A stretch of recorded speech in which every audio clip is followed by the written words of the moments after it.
The house with no number. At the end of County Road 17, in northern Maine, there stood a house with no number. Everyone in the town of Ash Hollow knew about it. Yet no one spoke of it after sunset. Mail carriers refused to deliver letters there. The police never marked it on any official map. Children in town were warned that if their bicycles ever rolled down the slope leading into the pine forest, it was better to leave the bike behind than take a single step toward that house. The house stood alone in the woods, its back facing a dark lake called Blackpine Lake. During the day, it looked like nothing more than an abandoned vacation cabin, a gray shingled roof, dusty windows, a rotting wooden porch, and weeds growing waist-high around it. But at night, people swore they could see lights inside, not the warm yellow glow of the living, a pale blue-white light, cold as the skin of the dead. In 1998, a family named Whitmore lived there. The husband was Daniel Whitmore, a surgeon, who had retired after a professional scandal. His wife, Clara, was an elementary school teacher. They had an 8-year-old daughter named Emily. That winter, all three vanished. There were no signs of forced entry. No blood. No bodies. Dinner was still on the table. The fireplace was still burning. In Emily's bedroom, investigators found dozens of crayon drawings. Every drawing showed the same thing. A very tall woman standing outside the window. The woman had no face. Under every drawing, Emily had written the same sentence. She wants to come inside. After the disappearance, the house was abandoned. Everyone who bought it afterward left. Within a week, some claimed they heard children crying inside the walls. Others reported seeing a woman standing in the kitchen at midnight. One family fled after only 2 days, leaving all of their belongings behind. Then, in the fall of 2023, Ethan Miller arrived. Ethan was an independent documentary filmmaker from Boston. 32 years old, thin, with messy brown hair, he carried a camera everywhere, along with a black notebook. After his mother died from cancer, he quit his television job and began traveling across America, filming stories about haunted houses, ghost towns, and local legends. He did not believe in ghosts. At least not before Ash Hollow. Ethan first heard about the house through an online paranormal forum. An anonymous user sent him a 17-second audio recording. The recording contained nothing but whined, creaking wood, and the whisper of a little girl speaking close to the microphone. Don't open the door for her. Ethan assumed it was a cheap audio hoax, but the story of the Whitmore family fascinated him. He drove nearly 6 hours from Boston to Ash Hollow, rented a room at a roadside motel, and visited the town's only diner. The diner was called Mary's Diner. Inside smelled of burnt coffee, bacon, grease, and damp wood. The moment Ethan asked about the house at the end of County Road 17, the entire diner fell silent. An old man drinking coffee slowly looked up. You should not go there, he said. Ethan smiled politely. I am just making a documentary. The old man stared directly into his eyes. You think you are the first person who is said that. Mary, the owner, pulled Ethan aside. She was around 60, with silver hair tied neatly behind her head and pale blue eyes that looked permanently tired. Listen to me carefully, she whispered. If you want to film the outside, do it during the day. Don't go inside, and absolutely do not stay there after 6 of the clock. Why 6? Mary glanced toward the window. Outside, the gray autumn sky hung low over the pine trees. Because after 6, she said, the house starts remembering. Ethan chuckled softly, assuming she was trying to make the story sound more dramatic. Mary did not smile. Remembering what? He asked. The people who lived there. The footsteps. The voices. The fear. She paused. And if you stay long enough, it will remember you too. That afternoon, Ethan drove down County Road 17. The road quickly left town and disappeared into a dense pine forest. After 10 minutes, his phone signal vanished. His GPS flickered and froze, as if he had driven into a place that no longer existed on any map. At the end of the road stood a rusted iron gate covered in vines. Ethan parked outside and carried his backpack, camera equipment, tripod, flashlight, and audio recorder through the entrance. The house emerged from behind the trees. It was larger than he expected. 2 stories tall. Weathered gray walls. A steep roof. A black chimney. Its empty windows looked like the eye sockets of a corpse. Behind it lay the dark surface of Blackpine Lake, smooth as oil. Ethan set up his camera in the front yard. October 14, 2023, he said into the lens. I am standing in front of the Whitmore house, the site of one of Maine's most mysterious disappearances. Then a gust of wind swept through the trees. From somewhere inside the house came a sound. Knock. Like someone tapping from the other side of the front door. Ethan stopped speaking. He stared at the entrance. The old wooden door remained closed. Slowly, he walked forward and pushed it open. The door creaked inward. Inside was darker. And much colder. The air smelled of dust, mold, and something metallic, like rust.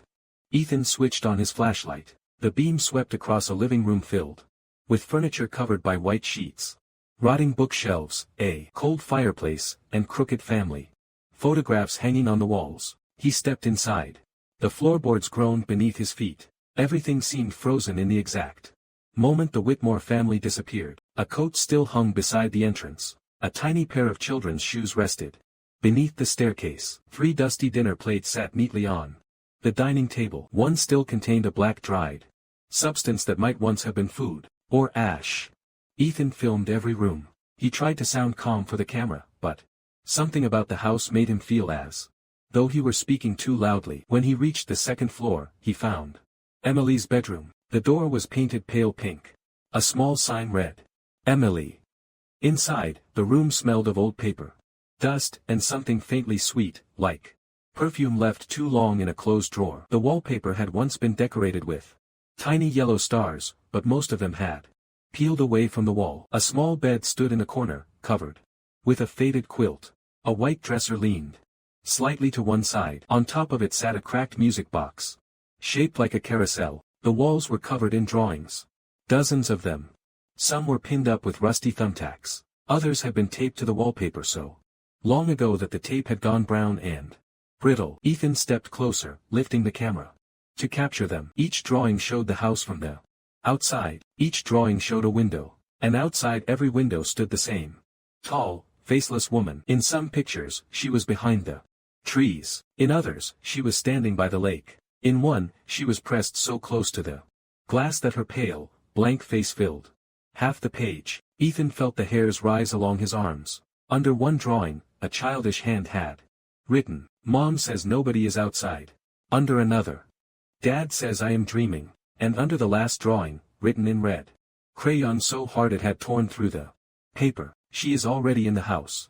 Ethan swallowed. The room was silent except for the soft hiss of his camera. Then the audio recorder in his pocket crackled. He pulled it out. The screen showed that it was recording, even though he had never turned it on. A little girl's voice whispered through the speaker, You should not stand in my room. Ethan froze. He looked around slowly. The room was empty. Hello, he said, trying to keep his voice steady. Is someone here? The closet door creaked open by itself. A small rubber ball rolled out across the floor. It moved slowly, as if pushed by an invisible hand, then stopped against Ethan's boot. There were tiny brown handprints on it. Ethan backed away. The bedroom door slammed shut behind him. He spun around and grabbed the knob. It would not turn. From beneath the bed came a soft sound. Breathing. Wet. Uneven. Like someone was trying not to cry. Ethan aimed his flashlight under the bed. There was nothing there, but in the dust beneath the bed, words appeared as if a finger were writing them. From the other side of the floorboards, She is standing behind you. Ethan turned. No one. The door opened. He did not wait to understand. He ran down the hallway, nearly fell down the stairs, and burst out through the front door into the yard. Outside, the sky had darkened. He looked at his watch. 5:58 p.m. Ethan stood beside his car, breathing hard. He tried to explain it. Wind. Old. Wood. A prank. Some hidden speaker placed there by teenagers from town. But when he looked back at the house, every upstairs window was black, except Emily's bedroom. A little girl stood there. She wore a white nightgown. Her blonde hair hung around her pale face. One small hand rested against the glass. Her lips moved. Ethan could not hear her, but he could read the words, "Don't go." Then something rose behind her. A shape too tall for the room bent down. From the shadows, a smooth, white, faceless head leaned toward the window. Ethan threw himself into the car, started the engine, and drove away so fast the tires sprayed mud across the road. That night, in his motel room, he watched the footage. Most of it looked ordinary. Empty rooms. Dusty furniture. A trembling flashlight beam. Then he reached the part inside Emily's bedroom. The image warped. The sound bent into low static. Just before the closet opened, a single frame flashed on the screen. Behind Ethan, reflected in the small mirror above Emily's dresser, stood the faceless woman. She was close enough to touch him. Ethan slammed the laptop shut. For a long time, he sat in the dark motel room and listened to the rain hit the window. Then came the knock. Knock. Ethan looked at the door. No one had followed him. No one knew his room number except the motel clerk. The knock came again. Knock. He walked to the door and looked through the peephole. The hallway was empty. When he stepped back, his phone buzzed. A message from an unknown number appeared on the screen. You promised to tell my story. A second message followed. You have to film the rest. A third. If you do not, she will come into your room. The air grew cold. In the bathroom, steam crawled across the mirror. Although the shower was off, a word appeared in the fogged glass. Return. Ethan did not sleep. In the morning, he went back to Mary's diner. The old woman saw his face and did not ask what had happened. She simply poured coffee and sat across from him in the empty corner booth. He showed her the footage. Mary watched for less than 10 seconds before turning away. You went into the child's room, she said. Emily's room. Mary nodded, her lips pressed into a thin line. Clara was my friend, she said quietly. Before they disappeared, she came here often. At first, she laughed about it. She said. Emily kept drawing some woman outside the windows. Then she stopped laughing. What changed? Clara started hearing the knocking too. Mary looked past Ethan, toward the dark windows of the diner. She told me the sound always came at the same time. 6 of the clock. 3 knocks. Then. Silence. Daniel told her it was branches. The pipes. The wind. Men like Daniel always needed the world to make sense. What is the woman? Ethan asked. Mary hesitated. A shadow, she said. A shape used by something older. Older than what? Older than the town. Older than the road. Maybe older than the lake itself. She told him that Black Pine Lake had been avoided long before Ash Hollow existed. Hunters camped near it only once. Families who built near it left or vanished. Fishermen said the water sometimes reflected faces that were not standing on the shore. There is a story, Mary continued, that something lives under that lake. It listens. It learns voices. It learns grief. Then it calls to the people who are weakest. Ethan remembered the recording. Don't open the door for her. What happened to the Whitmores? Mary folded her hands around the coffee cup. The official story is disappearance. The truth is worse. Clara came here the day before it happened. She said Emily had drawn a door in the basement, even though the child had never been allowed down there. On the drawing, there were names carved into the door. Names. People who had lived in the house. People who had disappeared near the lake. Mary's eyes met his. Clara said Emily's name was on it. Ethan felt the coffee turn sour in his stomach. Why has no one destroyed the house? They tried, Mary said. The house does not burn when people want it to burn. It burns only when it is ready to give something up. Ethan left the diner with one clear decision. He would drive back to Boston and never return. But when he got to the motel, all of his equipment was gone. His camera bag. His laptop. His hard drives. His audio recorder. Even the black notebook he had carried for years. Only one thing remained on the bed. A piece of notebook paper folded in half. Inside was a child's drawing. It showed Ethan standing in front of the Whitmore house. Behind him stood the faceless woman. Below it, written in red crayon. Tonight, the lake opens. Ethan searched the room. He questioned the clerk. No one had seen anyone enter. The security camera in the hallway had stopped working at exactly 6:00 p.m. By late afternoon, the sky had turned nearly black. A storm moved in from the forest. The clouds were low and heavy. The wind smelled of wet leaves and lake water. Ethan tried to start his car. The engine clicked once and died. His phone had no signal. He stood in the motel parking lot, staring toward County Road 17, and understood with A cold, sick certainty that the house had not let him go. At 5:30 p.m., he borrowed a flashlight, a raincoat, and an old shotgun from the motel owner. "Won't kill anything out there," the man said, handing him the gun. "Then why give it to me?" The owner looked away. Sometimes a loud noise helps a man keep moving. Ethan walked back through the rain. The road into the forest seemed longer than before. The trees bent over him like spectators. His boots sank into the mud. Every few minutes he thought he heard footsteps behind him, but whenever he turned, the road was empty. When he reached the iron gate, his watch read 6:13 p.m. The house was lit. Every window glowed with warm yellow light. Inside, silhouettes moved. A man in the living room. A woman in the kitchen. A little girl running across the upstairs hall. The Whitmore family was home. Ethan raised the camera he had borrowed from the motel clerk and started recording. The front door opened before he touched it. Inside, the house was no longer abandoned. The fireplace burned. The dining table was set. The smell of roast meat and apple pie filled the air. Daniel Whitmore sat at the table reading a newspaper. Clara moved through the kitchen. Emily sat on the rug, brushing the hair of a doll. None of them looked at Ethan. It was as if he had stepped inside a memory. Then Emily lifted her eyes. "You came back," she whispered. Ethan knelt beside her. "Where is my equipment?" "The basement."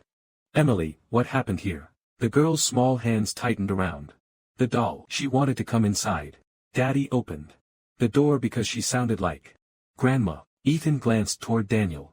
The man continued reading, unaware. After that, Emily said, "The house got bigger on the inside. Mommy ran upstairs. Daddy went to the basement. I hid under the bed. And the woman." Emily looked toward the window. Rain slid down the glass. "She is not a woman." At that moment, the knocking began.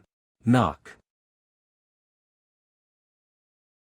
Daniel lowered the newspaper. Clara stopped in the kitchen. "Did you hear that?" she asked. "It is the wind," Daniel said. The knock came again. This time from every window at once. Knock. Emily began to cry. Clara rushed to her daughter and wrapped her arms around her. "Don't look outside," Clara whispered. But Daniel was already walking to the door. Ethan shouted, "Don't open it." Daniel did not hear. His hand closed on the knob.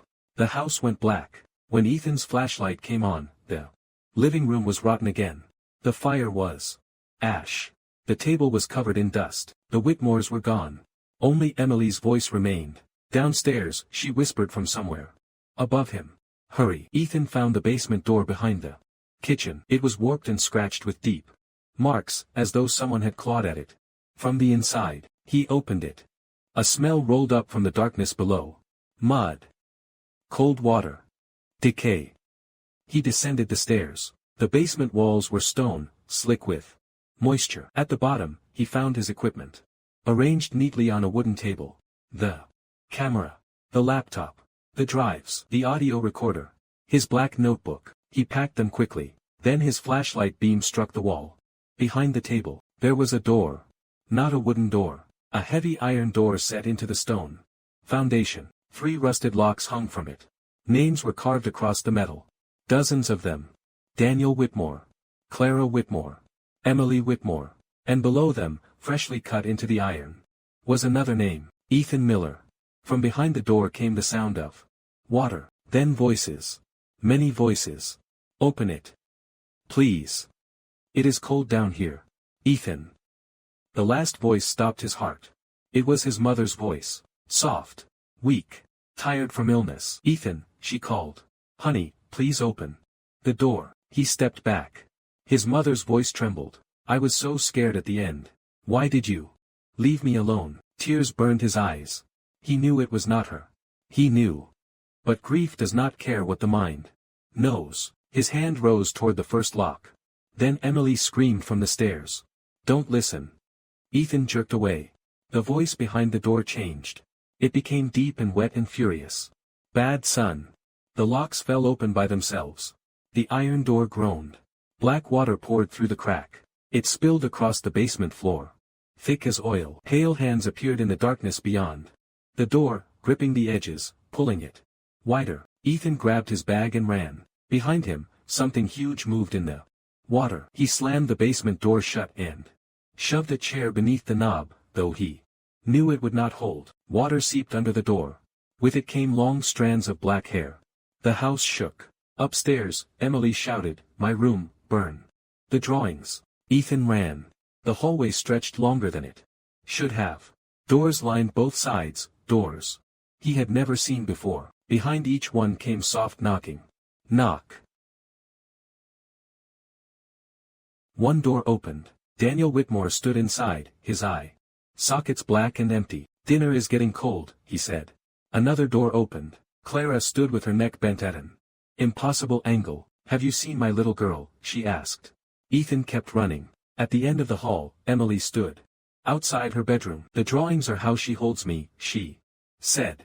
"Burn them." Ethan entered the room. The faceless woman stood at the window. She was too tall for the ceiling, bent double, her long arms dragging across the floorboards. Her hair was wet and black, hanging over the blank white oval of her face. She turned toward him. Though she had no eyes, Ethan felt seen. He pulled out his lighter. The first drawing burned slowly, curling in the flame. The woman screamed.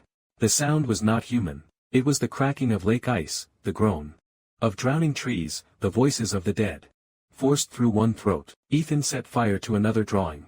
Then another. The wallpaper caught. The curtains flared. Smoke filled the room. Emily stood beside the bed, watching. As the drawings burned, color returned to her face. Her eyes became clear. The fear that had twisted her small features for 25 years softened. Daniel and Clara appeared behind her. Not rotten. Not broken. Just tired. Free. "Thank you," Emily said. "Come with me," Ethan shouted. Emily smiled sadly. "We already did." Behind him, the faceless woman crawled across the ceiling. Ethan ran for the window and threw himself through it. Glass cut his arms. He hit the porch roof, rolled, and dropped hard into the mud. Below, the house burned behind him. But the woman came after him. She crawled from the second-floor window. Like a spider, her body too long, her joints bending the wrong way. Fire moved across her skin, but beneath it was only black water and screaming faces. Ethan ran toward the gate. A hand caught his ankle. He fell. The faceless woman dragged herself over him. Her blank face hovered inches above his. A voice filled his skull. "You were invited in." Ethan grabbed the shotgun from the mud, pressed it upward, and fired. The blast tore through the white mask of her face. For 1 second, he saw what was underneath. Not a skull. Not flesh. A dark lake stretching downward forever. And in that lake, thousands of eyes opened. The woman recoiled. Ethan crawled away, staggered to his feet, and ran. Behind him, the house collapsed inward. With a roar of flame and splintering wood, the sound of knocking followed him all the way to the road. Knock. At dawn, the people of Ash Hollow found Ethan unconscious outside the iron gate. His clothes were soaked. His skin was cold. His left shoulder was dislocated. His arms were covered in cuts, and his right ankle bore the shape of long fingers, bruised deep into the flesh. The Whitmore house was gone. For the first time in decades, nothing stood at the end of County Road 17 except a blackened foundation and a broken chimney. Police called it arson. The town called it an accident. Mary called it mercy. Ethan spent 3 days in the hospital. He told the truth once, to a deputy who wrote nothing down. After that, he stopped talking. Mary visited on the second day. "Is she gone?" Ethan asked. Mary looked older than before. "The house is gone," she said. "That is not what I asked." Mary did not answer. Before she left, she placed something on his bedside table, a small music box shaped like a carousel. Emily's music box. "I found it by the road," Mary said. It was playing by itself. Ethan touched it with shaking fingers. "Take it away."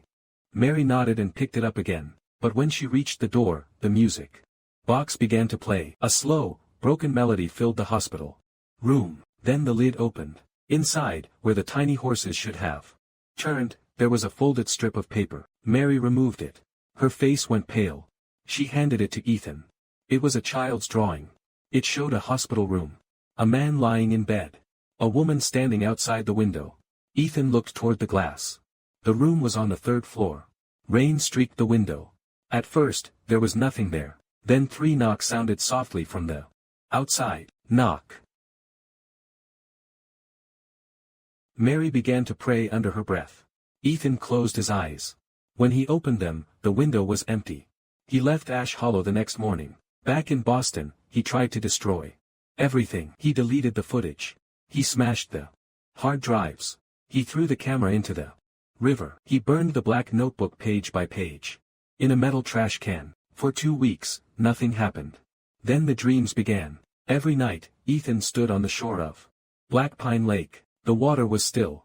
The trees were dead. From beneath the surface, his mother's voice called his name. Sometimes Emily stood beside him and told him not to answer. Sometimes she was already under the water, pressing both hands against the surface.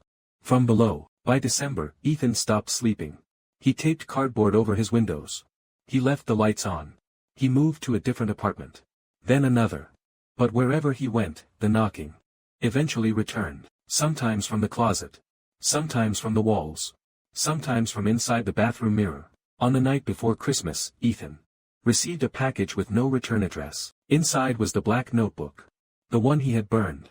Every page was blank except the last. On it was a drawing of Ethan's new apartment, his bedroom window, the fire escape outside, and standing there, 12 stories above the street, was the faceless woman. Below the drawing, in red crayon, were 4 words, "She remembers you now." Ethan sat very still. Outside, snow fell over Boston. The city was bright with holiday lights, traffic, and people who believed the world was ordinary. Then came the sound. Not from the door. Not from the window.